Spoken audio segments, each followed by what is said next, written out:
figure out together about it. Just having to make sure that everything's like rocking and rolling. And I think it is. So spanking. So here's this first piece of this. Did you read the email? Did I send it to you? I don't know. No, is the answer to Well, that good. because So here's what's going to go. happen. Jody, we have not talked about this except, as we practiced in our lives. And in full disclosure, so I've written about this a fair bit in the book, the parenting book that you may or may not have, The Absolute Quickest Way to Help Your Child Change. And I'm going to say pretty much the same thing I said, so 30 years ago or something, and what we experienced through growing our 5 kids. So the note's this from Nat. It says, "Hello, Mr. Fred. I need guidance. Can you recommend biblical guidance on spanking? To spank or not to spank, and why? How does discipline mean physical punishment? Thank you." So biblical is fair, and I'll address that. You all may not care or understand or view the Bible as a relevant piece to this, but what I'm aiming for is more of a wisdom understanding of what's going on with spanking, and why you might spank. So we did spank, and we spanked in a very particular, specific way that I'll tell you about in just a second. But what you want to do is really understand the bigger picture, because you don't have to spank, and I make that clear. That's not a thing that is exactly required. I think you make your life more difficult on yourself if you spank. But I mean, if you don't spank, but if you spank the wrong way, I think that's even worse. I'd say that about homeschooling. Look, homeschooling, we think is great if you do it in a good way. If you do it in a poor way, it's worse. So that's an important caveat that we need to keep in our minds as we talk about this. So, the Bible is very clear about spanking. It says it. Proverbs just very clear. So if you're, a Bible believing and still live in a free world, this is an option for you in terms of helping train your children to become happy adults. But it's not in and of itself a cure-all, especially if it's done poorly. For example, I'll just say up front, spanking in anger and rage and all, it's never right. Don't ever do that. Just don't. However, in human behavior, in parenting children and training them, what you're doing is you're trying to get them ready for life. And life will do that too. As we say, if your kids don't learn what they need to at home, God will take them on a field trip. So that's always in play. And what's happening is we're working through this world, we're circumnavigating life by learning what works and what doesn't. And that's a pain, pleasure, this worked, this didn't type thing. Generally, children that are left among other children start learning how to behave better and not be crazy narcissists. Historically in the islands, the kids went off and played, while moms and dads were fishing, tending nets, doing whatever they do in villages, in the literature I've read. And the kids sort of figure out and learn what you can get away with and what you can't. And by doing that, they develop skills and understanding about the culture and about human interaction, etc. So dysfunction comes when we get off that. If someone doesn't understand negative consequences from bullying, for example, they can tend to develop into bullies. That's just the nature of the game.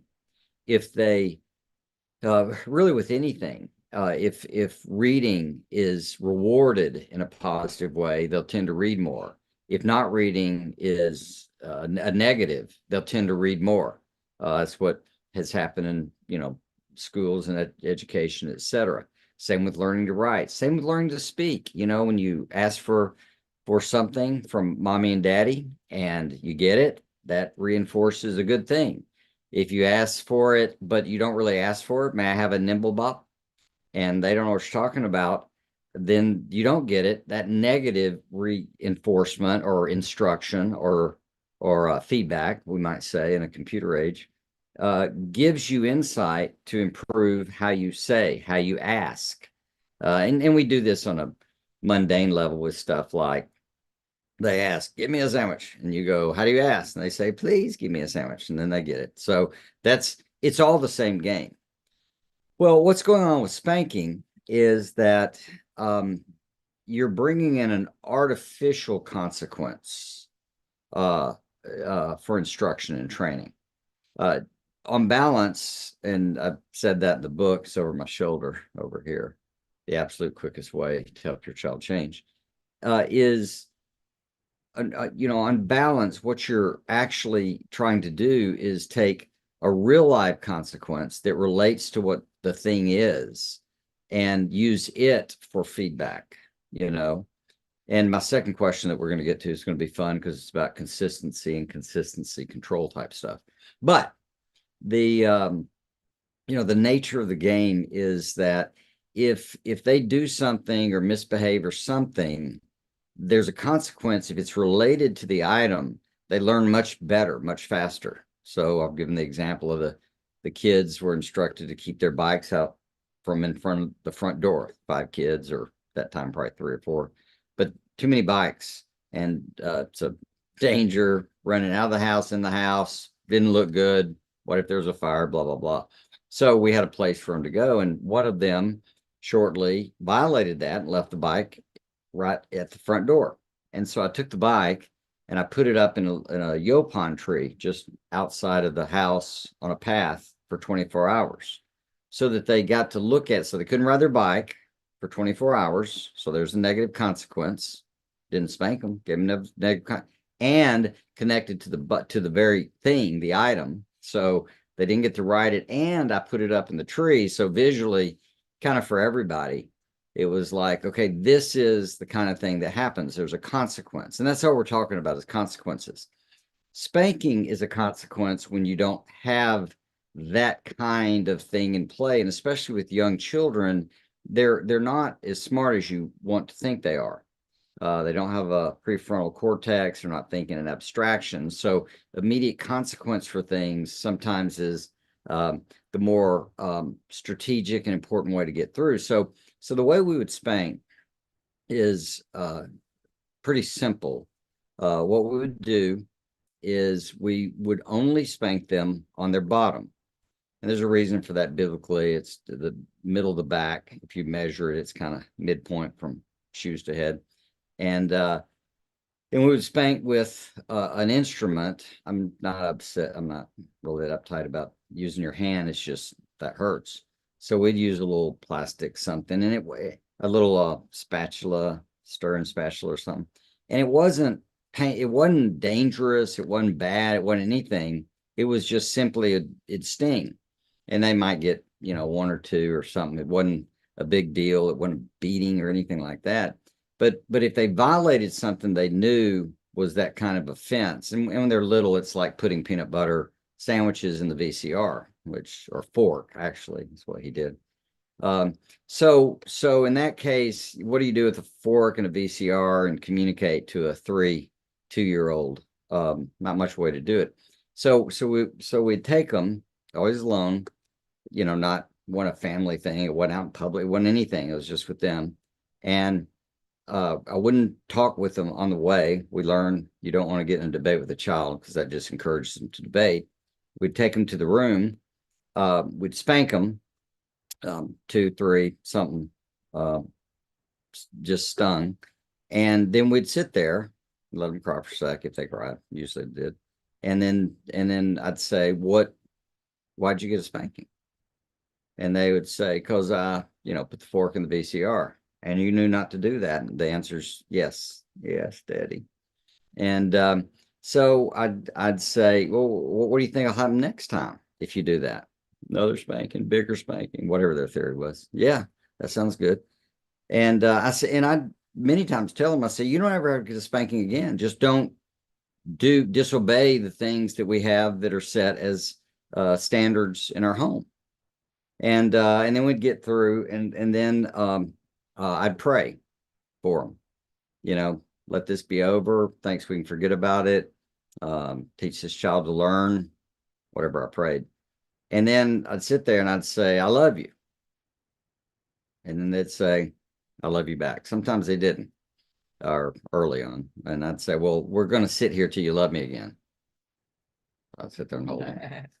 And then they go, oh, I love you. And then we go on, and it's completed and finished. That's basically the frame.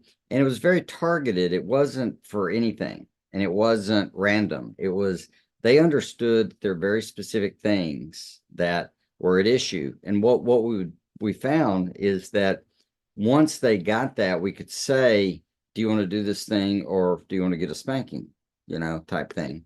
And they'd obey. In fact, by the time the kids were 5, we hardly spanked them ever at all. We had a rule that by 12 was the day we would never spank them again, because it was, moving towards adulthood. They're old enough, etc. But for the most part, they had learned it by that point. Most parents make mistakes of anger, randomness, not connecting anything, not a procedure that concludes it. I mean, I grew up, we were spanked, certainly, but we just go hide in a room until we guessed we could come out. We didn't know. There was no closure. There's no anything to it. And it was usually just anger. And yet, too, I can look back and go, I think I learned some things. I would like to learn it maybe a different way, but I was a stubborn, hard-headed little Canuck myself. And so anyway, that's kind of the idea and the process of it. And what we also found is, like, spanking one child kind of took care of it for everybody. Now, I want to stress, you don't have to spank. That's not a thing. But you do have to have consequences for what's going on. And so trying to figure that out is the game. We have kids that don't spank, as far as we know, and others that do. And the results are mixed, but on balance, I think the ones that spank the right way see uh, much more first-time obedient children, and much less debate about everything and discussion. And anyway, um, so on balance, we look at it, but I asked the kids, I said, why you decide not to spank? And they said, well, we don't want to raise our kids to be violent. So that'd be the theory, psychobabble. And I looked at them and I said, well, which of you kids are violent? And they admitted, nobody. And I said, so you think that spanking this way would create violent children or damage to them because you've harmed them somehow? Right. I said, but y'all do timeout. And they said, yeah. And I said, so timeout, you're going to isolate them from social relationships, put them in essentially solitary confinement in the prison. And in solitary confinement, they've got to sit there and regroup to be able to come out and join the society again. And you think that won't damage them? And wasn't much of a response. But the thing is that we can pitch any of it as damage, because we all have this weird psychobabble theory about subconscious and how people function and how they get traumatized and damaged and all the rest, instead of understanding that people need to learn how things work. And if you do dumb things or inappropriate things or violent things, there are negative consequences, and the other way around. If you do positive things, there are positive consequences. So that's what you're trying to set up with a behavior in mind. What is it that you're trying to develop? And like with stress, you want to grow happy adults. That's the game. Yeah, if you want to damage your Now you go. children, well, yeah, if you want to damage your children, don't correct them, don't teach them, don't train them, don't discipline them. You will damage them. They will not be healthy adults. They won't be trained. But I know, and just a little caveat thing or whatever. When they're little, they're toddlers, they do know more than you think they know. They maybe not even be verbal yet, but they know. And if you just even do know or just even pop them on a diaper that's not hurting them at all. Just Wake them make up a noise. instead of oh talking to them and all this talking. Their little brains aren't. But if you that startle that gets their attention. You're not doing anything to harm them. You are getting their attention and you're letting them know in a negative way that that's not a good thing. It's kind of like dog training. Somebody told us a long time ago, put some coins in an empty Coke can, an empty soda can. And if the dog's doing something wrong, shake it and say no really Yeah, strongly. so it It's associates the no with that sound, and it means stop, pay attention, what's next. And the same with the kids. I mean, I would, I used to have pretty good snap. Probably still do. You know, let's do it that way. Um, and so in that process of uh getting their attention, they would look for new direction because we're not trying to actually um uh, traumatize our kids or anything. We're trying to develop them. We're trying to grow them. We're trying to show them how life works. And they're not capable of raising themselves. This would be another psychobabble silliness that's out there. And you know, literature doesn't back it up. You can find exceptions, but it's usually very dysfunctional kids that come into place. They've been oppressed, and you back off the rules and all, they tend to do better. But it's a whole different game than just getting someone ready for life. You know, imagine the military. You know, if we were the military is pretty tough, and they're tough because they're trying to train people in a really quick way how to take directions and orders and give orders. Because if you don't follow directions, people get killed. That's the nature of the game. So we want your questions. You know, whatever you're wrestling, what you're thinking about, even on this topic. What now? yeah, even yeah. Yeah, especially uh, and especially on this topic since we've discussed it, and it'll be in the video for folks to watch. But what kind of things are you wrestling with? You curious about, or comments or thoughts, or like Jody likes to say, hey, has something worked? That would Yeah. be a delight to hear. Anything else about spanking? Well, we've talked to people before about that just they've they'll call us up. Well, I've spanked my kids 10 times today and they're still not behaving. Yeah, and usually that's because you spank about everything, and you don't have it as a control. They also, there's the point is for a child to submit to a spanking. Like I remember counseling people that would spend 2 hours trying to spank their child, like chase them around and all. It's like that's not a good idea. It's hopefully the child wants to get it over with. And like I said, ideally, once they learn this is not, this artificial consequence isn't worth it, uh, you don't have to spank. You just say to them, you're is this what you want? Is Yeah. this constant? And you can do a timeout. And I wasn't talking against timeout, No, there's but plenty of I'm ways to saying you can do discipline. timeouts. You can take things away. There are all kinds of things, and you can pretend it's damaging and pretend it's whatever you want to pretend it is, but it's all the exact same stuff. That's what I'm saying. It's Oh, all reward and consequence. The trick is this one thing that's artificial, the spanking, becomes an anchor for understanding the degree to which violating this rule is bad, right? Uh, I also would kind of mix it up. So sometimes I go in there and I wouldn't spank them, and they'd be terribly confused. And I had a reason for that. I wanted them to experience some grace, and I wanted to see how they responded, etc. But that's the nature of the game. So again, what kind of questions are on your mind? I mean, if we don't have enough questions, we'll let you go. But if you got some or thoughts, that'd be great to hear. So I see here that Zeta mentions my husband calls it correction with love.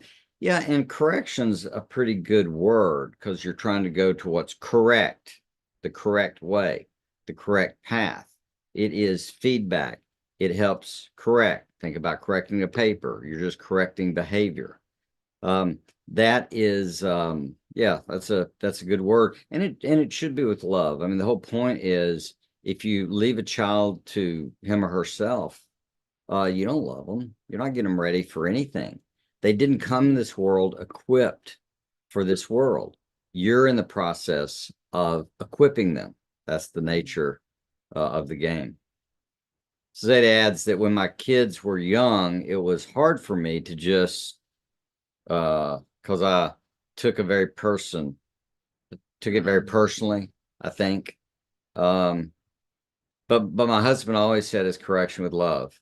Once I do it once, trust me, they won't do it again. And I did, and it worked. So he had more authority and was the one with the, She was. I was more kind-hearted. And I think that's common and not simply cultural. I think that's a design thing. On balance, I think all the kids would far rather mom spank them than me, or any discipline. They would much rather mom because mom was uh, she was more on the permissive side. I don't know if you've seen this four kinds of parental um, parenting styles, but this chart basically just tries to range it from love to um, I guess it's control. We would have called it power. But you can have permissive parenting, you can have absent parenting, you can have authoritarian parenting, and you can have authoritative. So you can over control kids, you can under control kids, you can just be gone, or you can be engaged in providing structure and direction and consequences. So that's Well, a and I would say, I big would add deal. to some of this. Um, I think you both do need to be the disciplinarians at different times. Maybe one's more, but I don't, especially for young children, like say there's something going on that they are going to be spanked for or disciplined in any way, but then to wait for hours until dad's home from work, you lose all that momentum in there. With young children, they don't even remember what they did wrong and all. So that would be one little thing. And also always be on the same team. Like, oh, well, they're not, don't let them play you against the other one. Well, if mom catches me at that, she won't discipline me. But if dad catches me, he will. And I know this, Well, so and, I'm and they're gonna. not exactly thinking that deeply. I think you're right, but it may be more how much trouble am I in? That kind of orientation. Like, is I it mean, big or not? But we found I on occasion would, if I were there, I'd say, no, let me, if they're dealing with something with Jody. Or in rare cases, it seems like one of them, when we finally when it spanked the child with Jody in the room, like the three of us, the child made the connection that, oh, if I'm messing with her, I'm messing with him too, that we're a team. And that's what she's really getting at and what they really need to understand. But, on some level, all of us say, look, there are things in this home that are givens and we're not negotiating. Most of the craziness I see in parents is that they're busy negotiating about things that should not be negotiable. I mean, and I don't mean everything. I mean a few things like you need to go to bed. Like, I'll be in your bed. Yeah, yeah, not I mean, you can yeah, stay up all night in your bed. I don't care, but you need to be in your bed because this is the world. We're all going to bed. Everybody's going to bed. We don't think about you. You got other stuff to do. You need to sleep, etc. This is not something we're debating. and wrestling with it every night. Yeah, and it's the same thing with it could be something like it could be schooling, it could be manners. Do we have a standard of how we treat adults? Do we do that or not? And so figuring out what those non-negotiables are is where the game is. Other stuff, whatever. If you want to raise lawyers, debate everything. It'll be great. But you better teach them some good debate tactics so they can beat you, or they'll be crummy lawyers. So there's there's that piece for sure. So it adds, he will let them know it hurts us too, even more that we have to correct you. That's interesting. I heard that too. I remember mom one time, there's a couple of she'd say that stuff like, this hurts me more than it hurts you. I don't think kids ever believe that. The other piece was mom, one time my sister and I were in trouble and she went in there and she gave us a talking to, and she explained how a talking to would often hurt her more as a girl than spanking. And so she left the room. My sister and I looked at each other, and we just died laughing that we'd gotten out of a spanking. That talking to didn't do anything for us. So I would take a little different approach. I didn't say it hurts me more than it hurts you. It's what I would say is I would tell the kids, I said, I can do this all day. I said, this is not a thing. This is a matter of fact, understood thing, a consequence. And this is about you learning to be responsible. And if you'll take the high road and learn from it and stop that aberrant behavior, like we're not sticking forks in the VCR back then. I don't know what you'd stick them in now. We're not doing that, you know. The We're child had already been warned yeah, when yeah, that yeah. This wasn't a it this was wasn't like, oh my no. gosh, he's doing it, take him off No, and no. But even then, if spankings are done properly or consequences of any kind, on something that the child really isn't sure if it's okay or not, they'll hesitate. And that's what you want. You don't want them, I'll try anything because hey, it doesn't cause trouble. oh, But no. that's where they run into the street, and that's when they lick electricity and other stuff. You need a fair bit of you need some caution in this world to not just simply, hey, I think I'll jump, you know. So that's Mhm. part of the challenge too. Well, and you said a good point But about matter of fact. It's yes, the procedure is done matter of factly. It's not, you're not talking and they're talking and you just, this is, we do this, and this, and then it's over. It's not, I'm so angry with you. It's not, I'm so sad about with you. It's not, you're not trying to get yeah, up to, this is how it works. it's just this is, you've done this. You knew it was Hey, guess wrong. what? This is how it works. Yeah. And empowering to them to know, look, this is your game. It's a fair game. I'm not random. It's your story, Yeah. I'm sorry you chose to disobey. Yeah, I'm if sorry you you chose to do yeah, this or that. exactly. Um, And so it's that kind of thing, but it's not about even I'd caution you, it's not about just when they rebel. It's when they disobey something they know you want them to do, that's serious. So if you do this, that was a thing when we were younger parents. It was, well, you only discipline them or correct them for rank yeah, rank disobedience, wasn't it? disobedience, and you'll just train them to push the edge of rebellion. You'll help them become rebellious teenagers in my observation.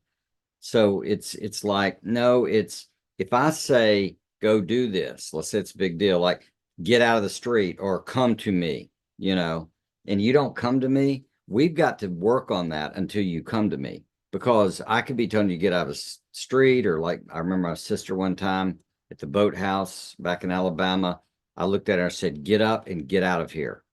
And she knew my tone was, I was only a couple years older and I don't know what's going on. There's a snake coiled right next to her in the corner, rattlesnake or moccasin. And so, you need that kind of first time obedience in these kids. And this is part of the conversation, but it's not all of it. But it's particularly strategic. Anything else? Well, I think there's times too. I mean, I've said this before. I'd be home with the kids, Red's at work, and just it's just things aren't going well, or bad day, bad day, bad day. And I'm not just dealing with it.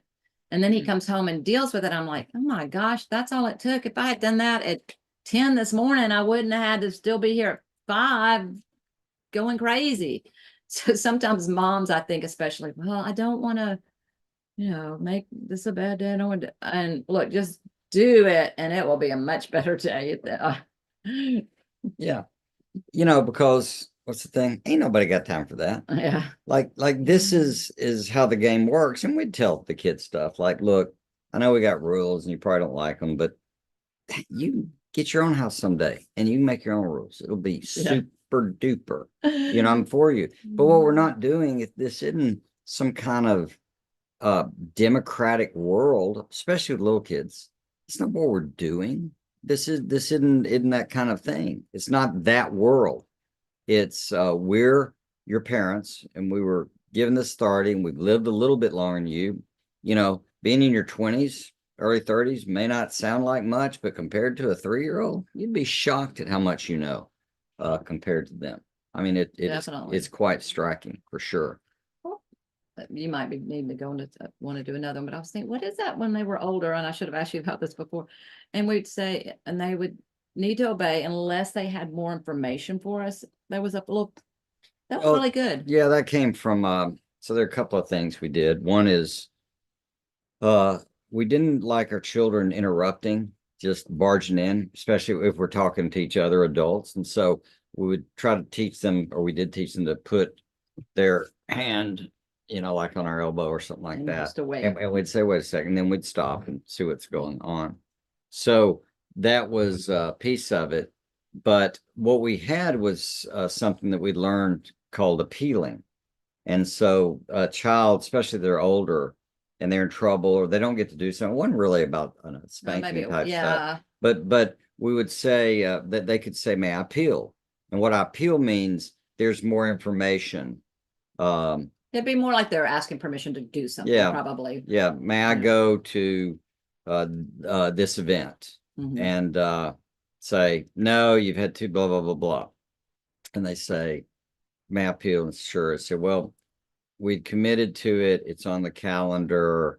Uh, all my friends are going to be there, blah, blah, blah. And I'm like, oh, I didn't know that. That sounds good. Added information, Yeah. not begging. Yeah. Not Not begging just and not even a good argument, right. but honestly, just more information. Yeah. Let me throw out this second, not email per se, but it was a reply on YouTube today to a video I did about being inconsistent. So the basic premise that I have is as predictability goes up, impacts goes down. If you're hyper consistent and kids can always count on everything exactly consistent, my observation is that they'll start playing you. They'll run the system. And so you want to throw them off, I think, occasionally some. Like I said, sometimes I wouldn't spank, so it's like as predictability goes up, impact goes down. So if you're totally consistent, and when I say inconsistent, I mean even towards the good side. uh it could be tougher, I don't know, but I just argued that total consistency is a problem. Well, this person wrote, as a victim of inconsistent parenting, excuse me, as a victim of inconsistent parents, I am a control freak who barely has any friends. They don't seem to be all understanding and emotionally there, and sometimes it is understanding, I guess, understandable. Actually, I play my dad as he is inconsistent just to get what I want. I manipulate him because I'm a victim of an inconsistent parent. You are just creating narcissistic people.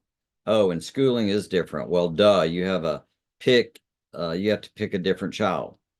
And well, humor is also going to be different. It's fine if you're witty. I'm a funny person, but has nothing to do with confusing your kid. When there is confusion, there is no peace.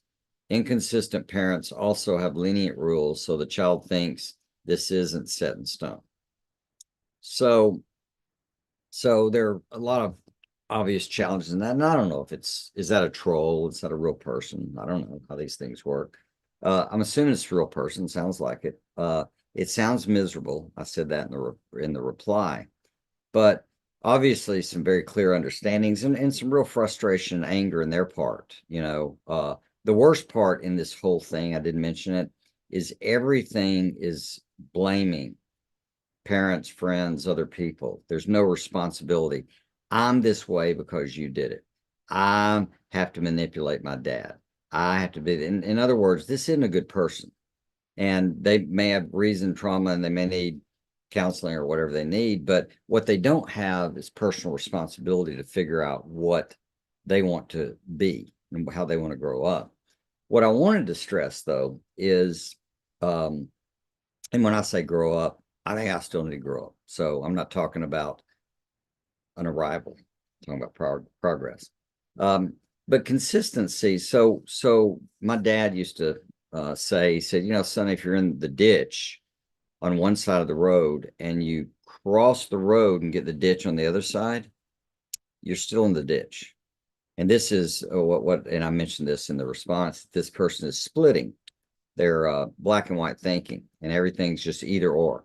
So you got to be totally perfectly consistent. That'll produce something good, or totally inconsistent. That'll produce something good or bad. However you pitch it. Not in the least what I was talking about in the video, or what I even think. I'm just saying that um, if we are hyper controlling, I think that's a serious problem. In some ways, maybe more serious. However, hyper permissive, another bunch of problems that are going to really birth out of that. So, what I was trying to stress was something a bit different than that.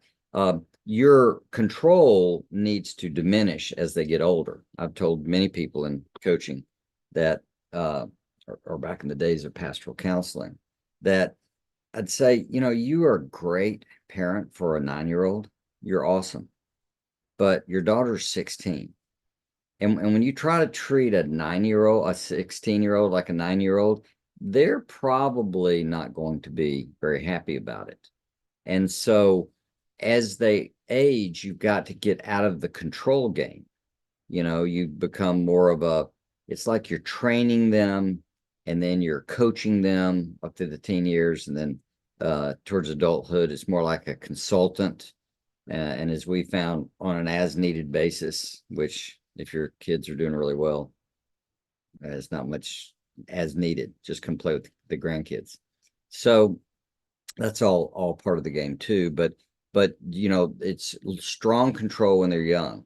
Uh, their diet, their bedtimes, their feeding, their bed, all these stuff. They don't get to choose how long they want to keep the diaper on, do they?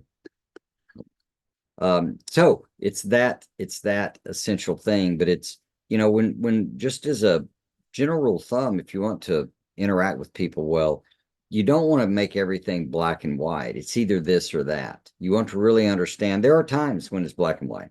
I get that. You ought to ask yourself first: is this black and white? Is this a black and white issue or not? And if it's not, you can look for on balance. The way I like to say it is that's true, but it's not all that's true. It is true that you need to be consistent as a parent, but that's not all that's true, right? So that's the flavor and the issue. And really in our growing up, you're way better off just to decide what kind of person do I want to be and grow towards that, rather than saying I'm stuck because of my parents, because that's an infinite regress anyway. Your parent, if you're totally caused by your parents' influence, totally, then you can blame them. But the problem is you really can't, because they're totally how they are because of your grandparents. And you can't blame them because they're totally how they are because of your great grandparents. And it's not that kind of world. The most interesting thing about Proverbs, or one of the most interesting, is if you read the Proverbs in the Bible, all the Proverbs, you'll find that it actually never blames the parents. It blames kids. And Ezekiel 18 talks this way too, that everybody's got to stand for themselves. It's their own life and their own responsibility. Yeah, this stuff influences us, but it doesn't dictate anything. You can grow up and figure out how to be a different kind of person. That's was our experience. It's not like we all turned out the same. And even in the good studies longitudinally, personality doesn't stay the same. That's not a thing. It's just you have influences, but then you can get to a new place. You learn new skills, new perspective. You learn to think better. That's why you show up, or you listen to this video later. You get a little insight and you take a different approach. The moment you know it, it's a whole different game. I mean, literally, life is this way. Once you can figure out it's lefty loosey, righty tighty, then from then on, you can do screws properly. From then on. Before you knew that, you couldn't. And if you live in a world that thinks, oh my gosh, my parents taught me wrong, so I never use a screwdriver, you're doomed. That sounds dinky, but it's the same thing, top to bottom. That's life. It's about if what kind of person do you want to be in the future? And then what skills and what knowledge and what wisdom or whatever do you need to get with? What do you need to practice to get to that place? Is that too lectury? Does that make sense? Makes sense to me. So Abby writes, oh, we got people in the UK and Michigan, both foreign countries to Texans. Um, so Abby says, good afternoon. I'm watching from Michigan. I have a question for both. How can I get my children to clean up after themselves, to be more responsible? So Abby, if you give a real situation, if you type something in there, that'd be a huge help. We can talk in principle, but like an example of what you're facing would be much easier to deal with. I found hypotheticals don't work as well, or just generalities. I mean, it's great. That's how you have to ask the question. But I'm saying if we have a specific example, then I can show you, at least in my understanding, what principles would play into it. But getting the kids to clean up after themselves and be more responsible. I suspect Jody could weigh in on this. Well, I'm gonna assume, which is probably not a good idea, that they're elementary age children or younger. Um, some just things we've talked about before. One, do they know what you expect of them? Have y'all practiced that? Hey, we're gonna practice. We're gonna see. I want to show you. We're gonna learn how I want it to look when this is when the cleanup has happened. I'm assuming it's toys. Maybe it's other messes that they've made. Um, and this is what I expect of you. I've shown you and taught you how I want it, how you can do it, and how I want it to look. And so then it really is, you see that they can do it, they're able, they're capable. You're not asking them something impossible. So really then it is to be consistent, to go back to that, um, and this will be that you can even go ahead and set up at the beginning. This will be the consequence. Every time I find this, that you haven't done this thing that I want you to be doing and taught you to do, there's going to be this consequence. And maybe for a while to train them to do it. Hey, you did a great job. There's this reward. Maybe the reward stickers, and at the end of the week, it's a big reward. We've talked all about that a lot. But it's really is that they know this is what's expected, and you stick with that. Yeah, so that's great.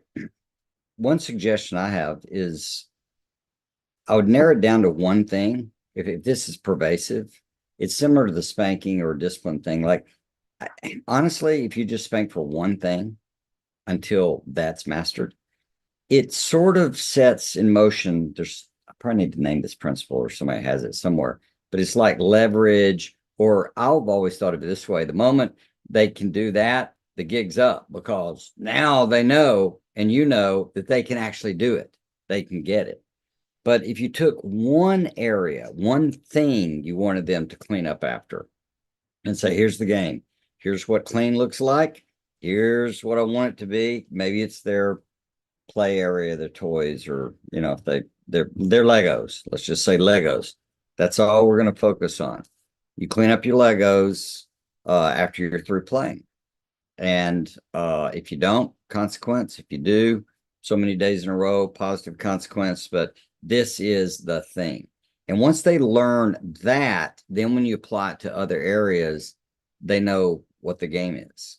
And so a lot of times we bounce around, and sometimes we clean up for them, and sometimes they do, and we just nag them or give them a lecture, but you still wind up cleaning, or I'll help you clean up and all the rest, rather than them learning, no, you've got to learn to be responsible. You've got to clean your own stuff. You got to learn to make your bed. You probably need to learn to wash your clothes. You got to write your own papers in college. We have all these things we're moving towards someday. Well, I was going to bring up what Fred said too. Don't turn it into a lecture. And, oh my gosh, I've taught y'all this a million times. Blah blah blah. No, you already know what's expected. You didn't do it. This is happening. This is the consequence. No discussion. No, because don't get into a long thing with them.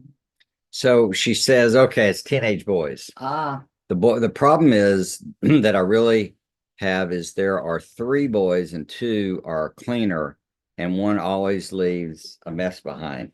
He does not pick up his things at all.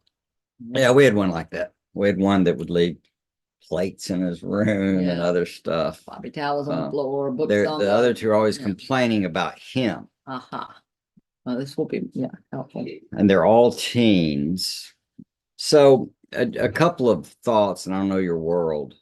Um, the I'm not sure how. I guess they must share a room. Would you guess? Possibly, yeah. Yeah, Or an area, yeah. you know. So there are actually 2 ways to go with this. One way is to actually require things to be clean, and all 3 are responsible. And until it's clean, they can't do the next thing. Like if that's it, is say, look, you cannot. I mean, we'd probably do that. I know we did that. You can't go off. You can't go to anything at night until your room's clean, or all of it's whatever is supposed to be clean is clean, or whatever needs to be done, or whatever you've required Right. from. We're not leaving those things undone. We understand it. And so if there's a standard on the a value of cleanness, you want it clean by a certain point in the day for teens, because otherwise they don't know what you mean. Like it's got to be clean by, is it bedtime? Is it lunchtime? Like y'all don't eat lunch until the room's clean, or supper. I don't know, make up something. But it's on all 3 of y'all, and y'all work it out. And then they will just like, I mean, look, we know boys can clean because of basic training. Army, we know they can. They can polish belt buckles and polish shoes and assemble guns and make their bed so a coin will bounce on it or whatever it is. So we know they're capable. It's just we either not communicating, we don't have a standard for them. So if it's all 3's responsibility, then they all 3 have to work it out. There's another way to go, because you can say, well, it's not fair, the other 2, whatever. And yeah, maybe, but this is part of the game. But the other way to go is just for the one and just say, look, your life stops until it's clean. Is that far behind? Yeah. Um, We've got our faces in front of us, but it's like 10 minutes ago. yeah, see, I don't, that's because I didn't have it open or something. I mean, you, So yeah, so you say, look, your life stops until this thing happens. If you, I mean, and teens, sometimes boys especially need that kind of clarity, and they probably need it if there's a dad involved too, that we both agree. But it would be probably that thing, which is, look, here's the game. Your life stops every day until your room's clean. That's just going to be how it is. And so you're not going anything, you're not doing anything, you're not nothing. You're not phone, not games, nothing. It's just a matter of, this is a standard. We don't have to have a clean room. Now, you do need to figure out, do you care? I had a friend that one day said, what do you do about boys cleaning the room? And I knew this guy that had 6 kids, etc. And I said, oh, you just take a big container and you put $10 every day in the container that they don't clean their room. And at the end of the month, you take all that money and you send it to, for him, the Democrat Party, Planned Parenthood. It could have been anything that he hated. I knew enough of what he cared about. And I said, yeah, so you send all that money to something that you don't like. And he looked at me and said, so you don't think the problem's the boys? I mean, the boy.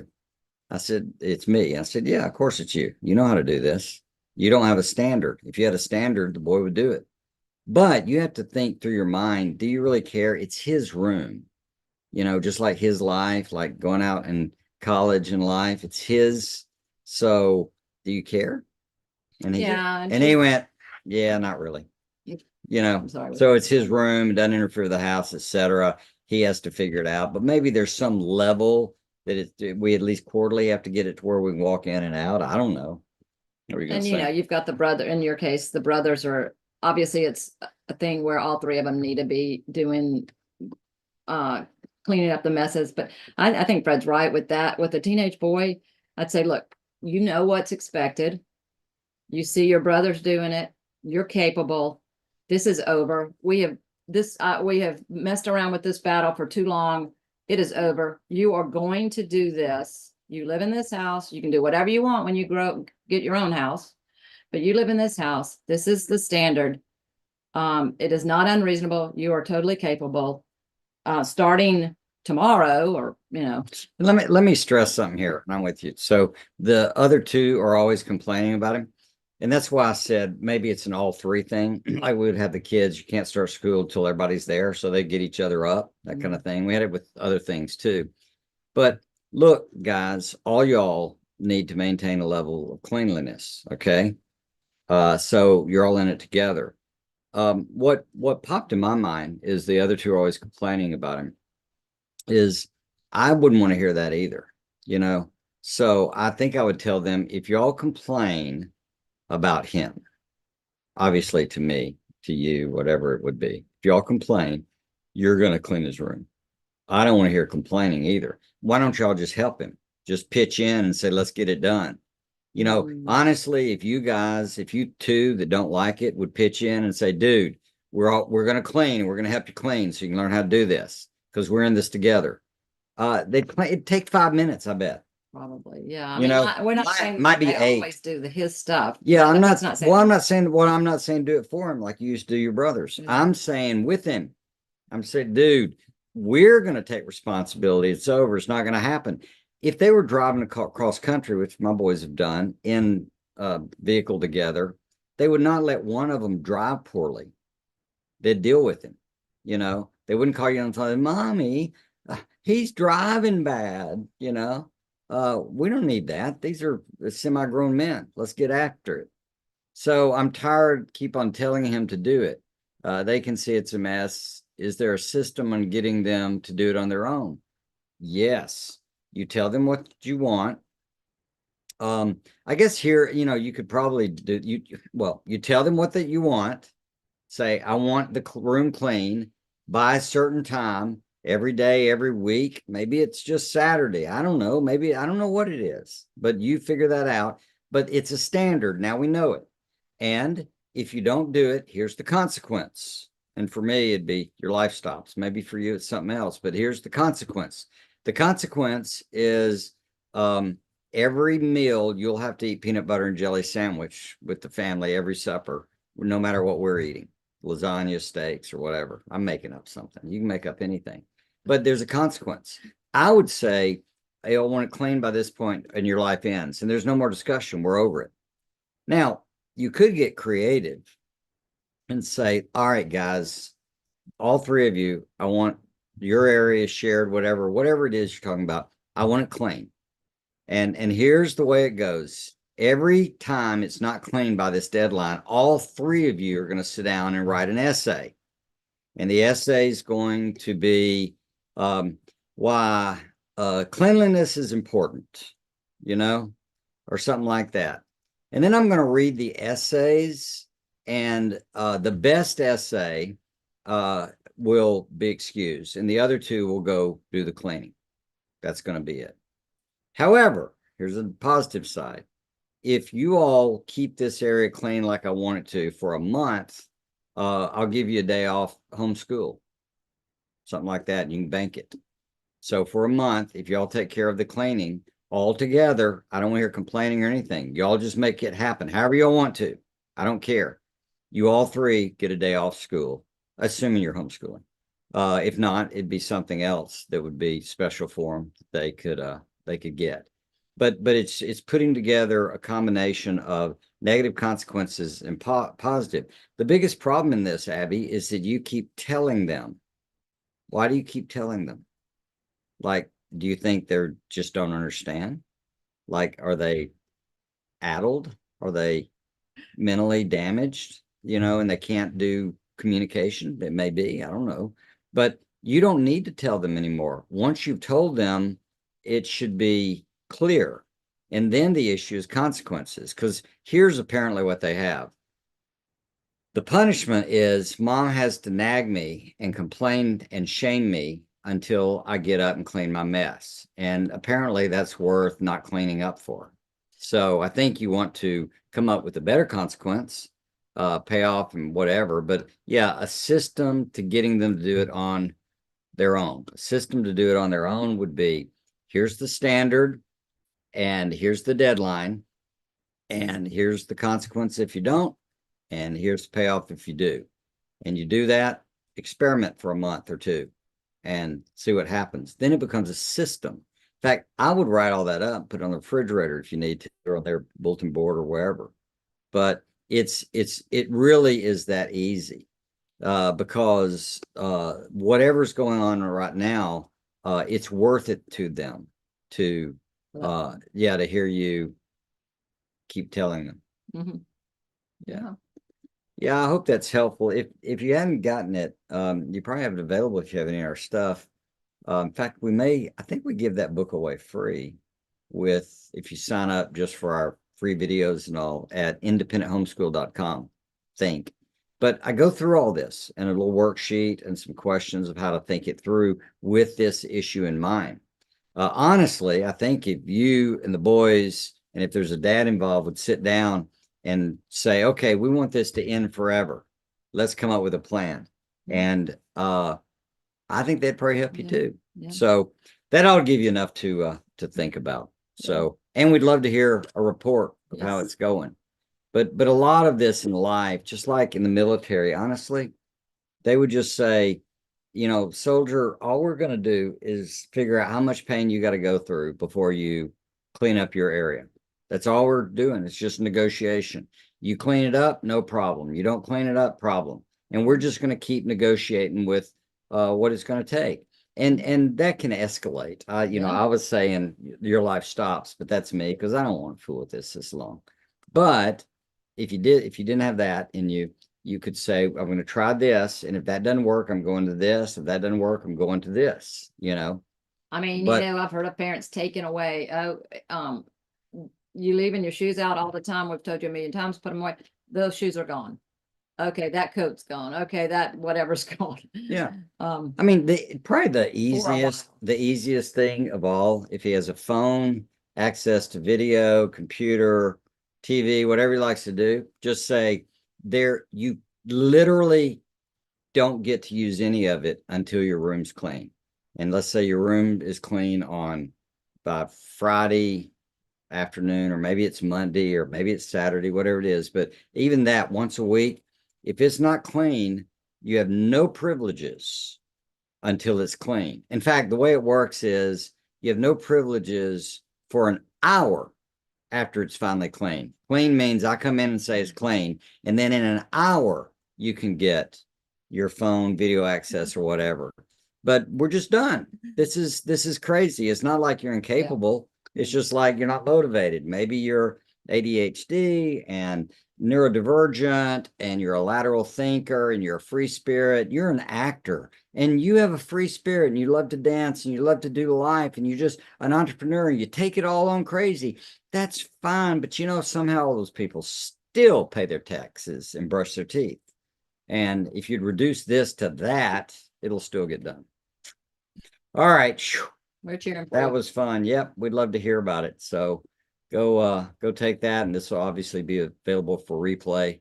If Dad would like to hear some of these thoughts, just reflect. I mean, honestly, I think you know what to do. You just need to do it. And like you said, no more nagging. No more nagging. Yeah. In fact, you might want to just tell them, hey, if I nag, uh, I'll clean your room. I I'm love done. it. I like Yeah, that. I'm done. Yeah. Yeah, what isn't going to happen is nagging. What is going to happen is your room going to be clean. And now we're just trying to figure out what it's going to What that take. is going to take. And honey, you can say this, honey, and I'm going to tell you, and you just won't understand it until someday. But my future daughter-in-law is going to love me for this moment. And I'm thinking past you to her, you know. I love it. And if that doesn't work right, it's going to be your sergeant in the military. If that doesn't work, it's going to be your pride, whatever it is. So, somebody's roommate, something. somebody's going to be thankful that you got a grip on this. Yeah. All right, blessings. Y'all have an amazing weekend. Bye bye. See you.